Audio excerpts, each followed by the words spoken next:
Welcome to the Chemical Sensitivity Podcast. It's a podcast that amplifies the voices of people with MCS and highlights emerging research about the illness. In this episode, I'm speaking with Michel Dumont. Michel is a queer Métis two-spirited artist who has multiple chemical sensitivity. He currently resides in Thunder Bay in Northern Ontario. A lot of his art involves what he calls faux taxidermy. He makes beautiful, colorful animal objects. Bears are one of his favorites, with found taxidermy, and covers them over with discarded vintage tile, making them into fabulous mosaic pieces. Michel also works with wearable art, using packing tape, mylar, cellophane, and LED lights. His work has been exhibited at galleries across Canada. In our conversation, Michel speaks about how he chooses materials that are safer for him as a person with MCS, and that sometimes he's been judged for his choices. He also talks about the challenges of exhibiting his art as someone with MCS, and how he draws on his Indigenous Métis roots, and his mother's experiences as a survivor of the Indian residential school system in his creative practices. For decades, the Canadian government and a number of churches removed and separated Indigenous children from their families and communities, forcing them to attend residential schools. Most of the 139 Indian residential schools stopped operating by the mid-1970s, but the last federally run school closed in the late 1990s. In the past couple of years, the remains of hundreds of children have been found on the sites of former Indian residential schools. Since part of our conversation deals with traumatic memories of past abuse, if you're a survivor of the Indian residential school system, you can call the National Indian Residential School Crisis Line. The number is 1-866-925-4419. That's 1-866-925-4419. And thank you for listening. Well, Michel Dumont, thanks so much for joining me on the podcast. Hi there. Well, thank you for having me, Aaron. Yeah, it's really amazing. I've really been looking forward to talking with you, and I've been exploring your artwork and some of your writing, and so it's amazing to have a chance to talk with you. So folks will have heard me read the bio that you shared, but would you like to let people know a little bit about yourself? Well, so my name is Michel Dumont. I'm a queer Métis two-spirited disabled artist from Thunder Bay, Ontario. So from the Robinson Superior Treaty. I am Ojibwe and Métis. French. And so I became a multiple chemical sensitive about 8 years ago. And I had to adapt my artistic medium to deal with non-toxic materials, or I wouldn't have a career. Right, I hear you, and I really want to invite you to share more about that, and thank you for introducing yourself. And you've talked about multiple identities, and I wanted to ask just off the top, are there any of your multiple identities that you identify with the most, or does it depend on the situation or the day, and how do they come together? Like, either do they come together in your artwork? Well, I mean, the intersections, are sort of ever present, right? And so, and realistically, it's because of those intersections that I have appealed to more people. Like, when I realized that, to get personal, I became more universal. That was something I had to come to understand. And then, so everything, all my identities, they factor into everything I work with. So, my chemical sensitivity, is paramount in my materials, and it is, what I explore, non-toxic materials that I can breathe with low VOCs, right? And so when I'm making dresses for runway collections, I'm making it of materials that are not going to give me a headache, right, or make me dizzy. And then when I'm making sculpture or installation art, it's, exploring, traditionally, there are certain, materials that, considered for fine art, right? Oil paints and, things like this. And of course I am limited, but I'm also freed of, certain, conventions of what is, fine art. And luckily, the rest of the world is sort of, coming to terms with that, craft can be, level to the level of art and fine art. And so I've been, playing with, ceramics in the ceramic studio when I get the chance, and just having fun, and realistically speaking, we have had this history of, art supplies that are non-toxic for children. Yes, you want some permanence, but why does toxicity have to deem it's professional? And so, I take unconventional materials and I turn them into costumes and I turn them into installation art. Yeah, and I want to talk more about the materials and the choices and the challenges and the reception. Most people will be listening to you as opposed to seeing you. Could you talk a little bit about the work that you do? You mentioned you do fashion design. I'm really interested in hearing you talk about what you call faux taxidermy, and how the Métis and First Nations influences your work. What are the major kind of types of art that you create? So a few years ago, I was really fortunate to have stumbled into a local antique store and find some vintage taxidermy forms. The owner of the antique store, when I told him that I would love to buy them, he had 25 more animals in the basement, and they were all taxidermy forms from the 1980s. So they were polyurethane, but most of them had outgassed. And that was extremely important, that this material was vintage, that it was not fresh polyurethane, because fresh polyurethane can be, really aromatic still. It can be sort of like a vinyl, right? And I also had to learn about, having the right adhesives that would adhere ceramic to, polyurethane. And fortunately, I, stumbled upon a hot glue that I could use. I mean, some hot glues are stronger than others and, have a really bad odor. And so I told him if he gave me a deal, I would make a career out of it. And so he's been following my career as I get, nominated for certain awards across the country, and I exhibit outside of the country now. But what I do is I carve ceramic tile. And so I've been playing with, mosaics for years. And I used to use really harsh adhesives like silicone glues. And I would, get massive headaches starting about 8-9 years ago. And there were times when I was using a gas mask while I was, protecting myself from the silicone glue, not realizing I was becoming a multiple chemical sensitive. And so that process of becoming, a multiple chemical sensitive, I had to retreat from, established, patterns that I had in my process and my work. And so, learning to find substitutes, right? And some of the polyurethane, taxidermy forms, even after 40 years, they still have an odor. Like I tried to have the whole collection inside the house before they were, decorated with, tile and with grout. And I was starting to get massive headaches, and I'm like, these can't be inside the house, so I had to put them outside.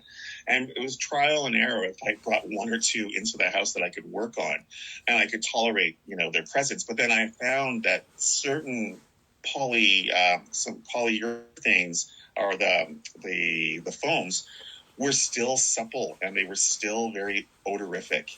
Mm-hmm. And I realized, I can only work with them, in a well-ventilated area. Mm-hmm. It was through trial and error that I realized that as soon as I started covering them with, carved tile and with, mm-hmm. Grout, I was locking in the scent. Mm-hmm. And so by the time I started working 2/3 or halfway through the piece, I would be able to tolerate it inside my house. Right. And so I know it's been trial and error to work with this medium, but the older the taxidermy form, like on eBay, the better it is for me to, breathe in. I keep them, all still out in the garage. You found this collection of taxidermy animals. You brought them home and you started realizing they're toxic, and then you covered them over with grout and tile. Why did you do this? So these forms are the naked forms that the taxidermist, a traditional taxidermist, would buy the form. They would pin the fur onto the form and stretch it out. And then they would heat it under a heat lamp to sort of shrink wrap it onto the form. What I realized, I was a mosaicist, and I really wanted to make, instead of just like a two-dimensional flat surface, which I have done and many of the mosaicists do, I wanted to do something three-dimensional. And really, I am Bear Clan, right? So I'm Ojibwe, and Bear Clan is a protector clan. And so I've been taking in, teenagers for years. My son, I adopted him, kept him in the family. He was my second cousin. And so I've always, did this privately in my own personal life, was, get teenagers back home to their, parents and stuff. Right. And so seeing these taxidermy forms and these animals, and it was limitless. Like, I had 5 bears in the collection and some deer, and I even had a beaver form. And I knew that it spoke to me because of the native clan system, for how we identify ourselves spiritually. And so I knew that I could tell a story. And I come from an oral tradition. And so telling a story in tile, was the next step. So these animals became stories unto themselves, right? And so my first bear was a two-spirited rainbow bear. So the intersections of my queer, bearness, in the gay community, and then, being, Indigenous and Bear Clan, right? It's sort of, it married the two so well. And so each piece, like one deer is a dancing doe, and it's a jingle dress deer with stylized jingles on the body of the doe.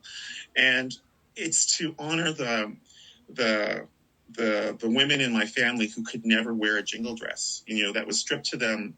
That identity was stripped of them by Indian day school and residential school. And so I have a chance to tell a story, and I'm able to honor, my intersections and tell a story in tile on my animals. And so you talk about your process of learning as someone who has chemical sensitivity, that the traditional, and traditional is probably not the right word, but maybe the conventional materials that a lot of other artists work with don't work with you. Because of your illness, you're not able to work with these. So you've had this process of discovering, and you write that you went sort of back to your Indigenous roots, if I'm not wrong, right? To use, how would you describe it, natural materials or products that are that First Nations artists used to use. Is that something you've experimented with? So I guess I should, say that, right now there's this resurgence of tide handing, and I really want to go to a tide handing camp because they're outdoors. But I'm going to have to stay away from the fire. I have to stay away from the smoke. I'm going to have to, protect myself from the smudging. But I want to be a part of that experience. And so luckily my local community, they know me. And so I'll be able to stand 6 feet away and still be able to talk and learn. But, some of the experiences in making deer hide is very odorific, and I can't be around, right? Like the smoke will, give me too much of a headache. But so what I've done when I can is to use materials like birch bark, and we call it wigwas, right, in Ojibwe. And when I can strip wigwas off a tree, keep the tree, healthy, and just take off some outer layers of bark, and then I can introduce that into, collage or into my work, and it's, getting that traditional, material, but finds that there's non-toxicity even within the Indigenous world, right? And in the natural world. Eventually, I would love to be, a land artist, and I would love to be able to make mounds of dirt and, piles of stones and, a mark that can erode with time. However, I have a bad back as well. And so I'm limited to what I can do in my hands, daily, because I also suffer from chronic pain. And so that also means I work with a lightweight material like packing tape and cellophane. My mother, my Ojibwe mother, used to make all these paper flowers and plastic flowers for weddings. All the family weddings. My mother and my sister and I, when we were children, would be making all these Kleenex flowers for all the, cars in the wedding party. And I have that sort of, tradition of, keeping my hands busy, right? And right now I'm just making dresses out of this lightweight cellophane and packing tape that has a low toxicity to it. It's adhesive. And I first saw it on Pinterest about 8 years ago or 7 years ago, and it was this Halloween packing tape ghost. I just went, oh, packing tape. How, and I saw the transparency. I saw a light being shot through it, ghost at Halloween. And I thought, okay, I can do that. So I did it. I found packing tape that I could breathe in. It was fine. And I played with cellophane. Of course, I had this love of cellophane from when I was a little boy. Normally, you would get, our pastry packages that were cardboard, and then you would have a little cellophane window. And I used to think that was magical looking into the pastry. You didn't have these big plastic containers that we now currently have that are littering the planet, right? And I try to incorporate some of that, reused, plastics into my process now. So I took packing tape and cellophane and I started playing with it. And I realized that you can make textile out of it, that with enough layers, you can make a leather. And then once you make a textile leather, you can do anything out of it. And with that transparency, you can shoot light through it. And that just, opened up, so many possibilities. And I just, went with it. And now, I'm on one of the biggest runways in the country with all these international Indigenous designers from, New Zealand, Greenland, South America. It's just so amazing. Yeah, and the cellophane fashion design also is influenced from your First Nations origins and queer identity. Oh, definitely. It's bright and shiny.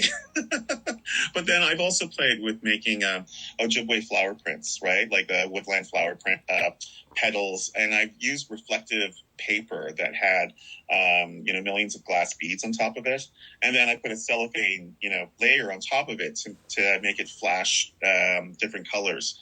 And so I play with materials that are frequently found at estate sales and auctions, that are going to be, I find them in secondhand stores, right? And so frequently things that have off-gassed for a long period of time are like perfect fodder for my, installation art or for my creativity. Yeah, so I'm always combing the antique stores and, secondhand thrift shops. Yes, that makes sense. I hear you.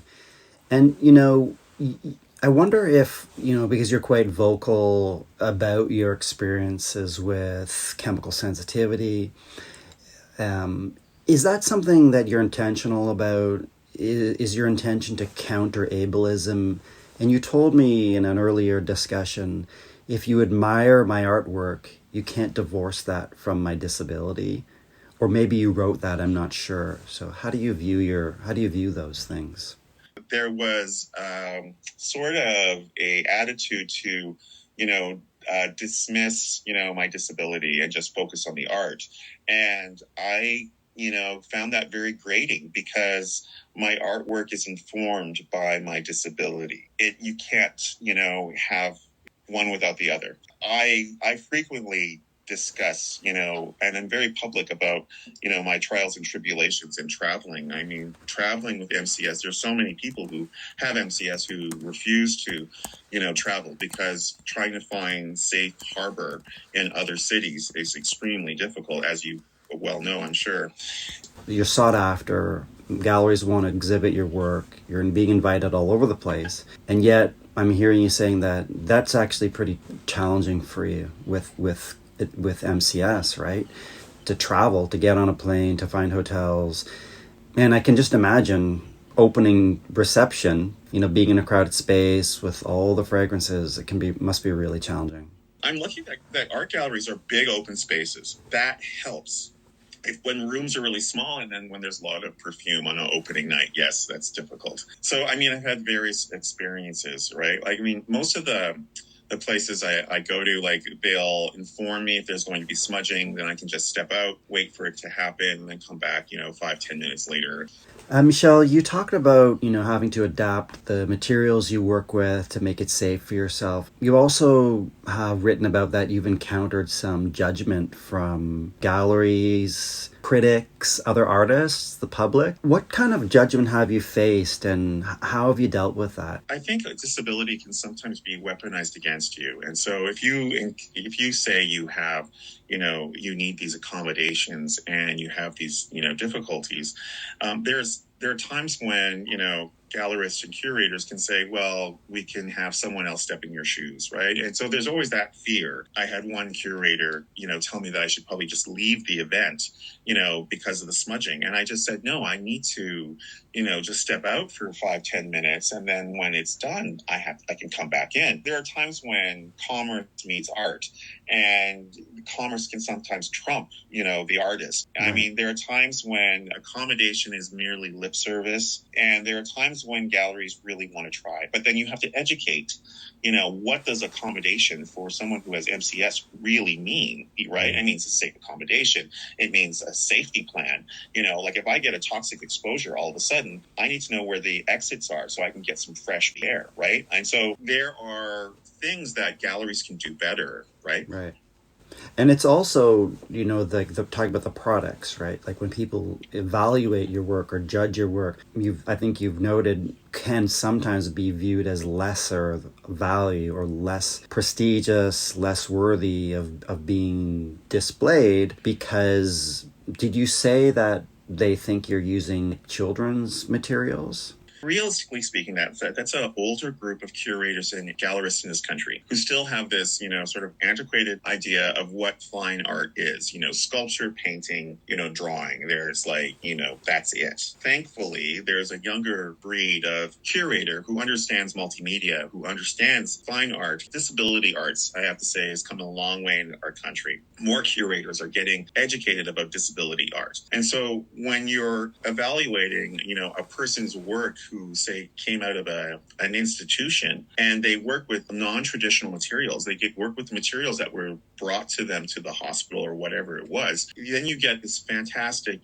textile art. You get this fantastic original thing. And so I think the intersection of art and disability, you factor in here. I work with such a lightweight material. I work with a non-toxic material. And then I fashioned light installations, and I have made a runway collection that's now international.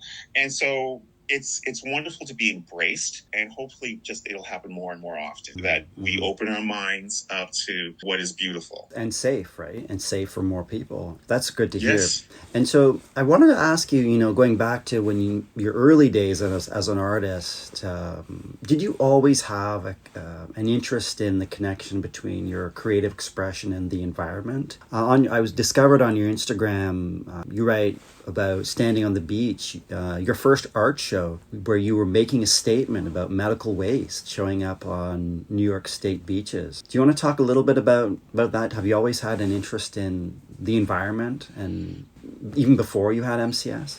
The environmental medical waste that was washing up on New York bases, I guess it was a barge that had tipped over, and so all these needles, etc., had washed up on New York beaches. I remember that story like it was yesterday, and I thought a day at the beach you shouldn't be worried about syringe pokes. I took this vinyl beach ball and I had to play with adhesives. That was an essay in adhesives, because strong adhesives for the hard plastic plunger for the syringe needle would eat through the vinyl. And so I had to figure out what adhesives would work. I was working with all these toxic materials at that time. I was trying, and not very well. I was probably had, low tolerance for toxicity even then, years before it really presented itself. And so I had put an extra strip of the vinyl-sided tape, which I will probably never be able to work with now.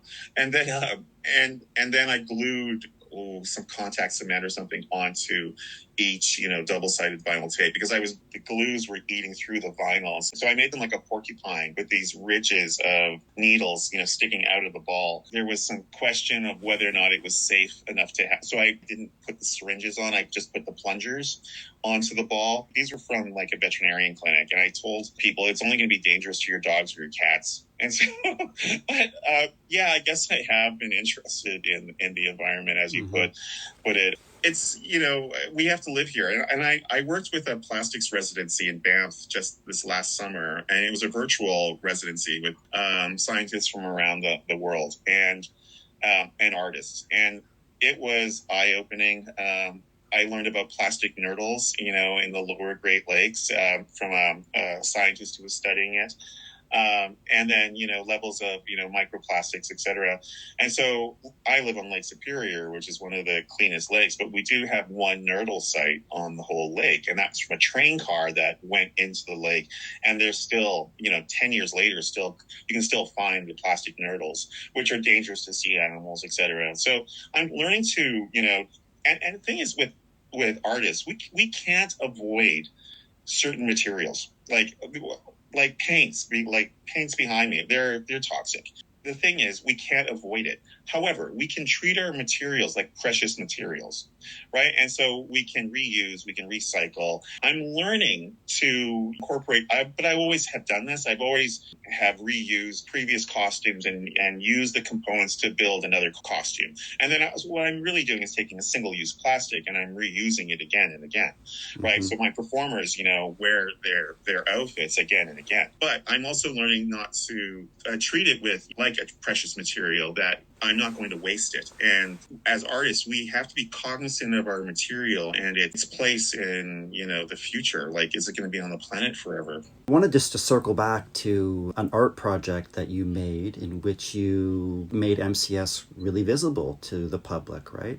Do you want to talk a little bit about that? It's a project about a shape of a body, and you're showing like how the nervous system works. Was that around MCS? Can you talk us through a little bit about that project? So that was my chronic pain chart. And so my invisible disabled man, it can sort of deal with, multiple chemical sensitivity because it deals with invisible disabilities, right? And so my chronic pain chart, I spent years circling where it hurts on the doctor's chart from many specialists and many doctors who I've seen over the last 25 years of my injury. And so I decided that I was going to, celebrate invisible disability by making a see-through three-dimensional man. And in that, I did nerve endings in red mylar, like from balloons from Party City. And I threaded them through the whole body. So really, invisible disabilities, people deal with them all the time. And my chronic pain and my MCS, you don't necessarily see that. However, it's there. It's there when I have to sit down. It's there when I'm getting a splitting headache and I have to run outside to get fresh air. I wanted to talk about two other specific art pieces or projects that you've created. The first is a traditional button blanket coat made with rainbow colors. It's really beautiful. What is the place of pearl buttons in Indigenous culture? And you've put your own spin on that, right, in this design. Can you describe this project for us? Well, firstly, I was gifted this vintage button collection from a dear friend's mother who was a seamstress, and she spent her years making clothes for her family and for the community, right, and taking in mending and making things. And so she had this collection for 60 years. And so there were buttons from World War I, but she stored them in her laundry room in pickle jars. And so all these beautiful vintage buttons from World War I to the 80s all were extremely scented, not just of the pickle, but of the vinegar. It was the laundry room, and they were all super sweet smelling. So I was trying to figure out ways I could reuse them. I told her if she gave me her collection, I would use it in art. I would reuse them. They would find another home instead of just being thrown out. No one in her family wanted them. And I'm like, I will use them, and I put my hand up. I'm like, please give them to me, Adele. Then I found out how she had stored them. And so that meant I had to figure out, coffee grounds. I had to try to figure out, charcoal. What would sort of leach the scent out? And so that sent me to the groups on Facebook and the internet, how can I fix these things? And what it was, I took some aquarium filters, some charcoal from aquarium. I bought almost all the charcoal aquarium filters in our local city. And I put them inside each jar. That worked for a few months, but only knocked it down only so much. But then eventually last spring, I put them out on these big cardboard flats in the sun. UV rays are gonna do the job. And so I baked them for several weeks, flipping them. We had such a dry spring last year. So I was able to flip the buttons and my backyard was full of buttons. And people would come over and I'm like, is that a button? I'm like, yeah, those are buttons. And so some of the buttons were like leather, and the sun really damaged them. And I'm like, oops, I didn't know they make leather buttons. Just preparing the wonderful gift to make it so I could handle them, I had to bake them with UV rays. However, UV rays do the trick. What is the meaning of the button blanket in First Nations culture? Because that's what you're building on, right? That's, in your work, yeah? Right, and that's more of a West Coast thing. And the thing is, I decided that I was going to honor that tradition by, reusing her buttons, right? And so I made a Métis sash with a rainbow sort of motif, like the rainbow colors. And then I sort of like a Christy Belcourt, makeshift design with the dot paintings that she does, like with the florals and vines. I decided that the mother of pearl buttons that are vintage and beautiful, and they come in baby-sized buttons, and they go all the way to these big ornate buttons. I know I now belong to all these button groups online, and I've learned so much. I found this vintage men's flight coat. So it's a pilot's Air Canada coat that the first day after the lockdown last year, the thrift stores were open. I went in, found a jacket that fit me, and I decided to decorate it with all these beautiful buttons. And so they're finding a new life. And the thing is, reusing these materials, they are collected. You can find them in every thrift store across the country. And so instead of just having them thrown out, there's ways to reuse them, right? And upcycle your garments. And that one post was, well received online because it's a beautiful use of upcycling. Yeah, so you're using products. It sounds like a bit of a process to make them manageable for you. And the end product is the coat, as you described, with a sash, multicolored. Is there an LGBTQ plus rainbow woven into it? The rainbow sash is made out of the rainbow colors. And so I had purple buttons alongside blue, green. And so I used the rainbow into the Métis sash. And it felt right for that piece because it personifies who I am. I incorporate symbols that were used for assimilation, but sometimes I decolonize some of these materials. And I wanted to talk a little bit about the project you made in connection to First Nations residential schools. You made a collage using a photograph. Do you want to talk a little bit about that project? One of the photos I grew up with was my mother's Indian day school photo from 1955. She's like 5 or 6 years old in it. And my aunt and my other aunts and uncle are in this one-room classroom from 1955 that was on the Lake Helen Indian Reserve here just outside of Thunder Bay. We took the 1955 photograph and we sent it off to a printer who had iron oxide ink. And so that iron oxide ink, the photograph was transferred onto this wax paper that had iron oxide ink.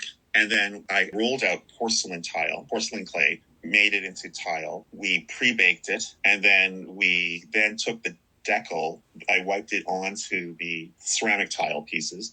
And then we cooked that on with a glaze. So I had the whole photograph in segments and tiles and ceramic tiles in the kiln. And so what came out was a beautiful recreation of the classroom photo.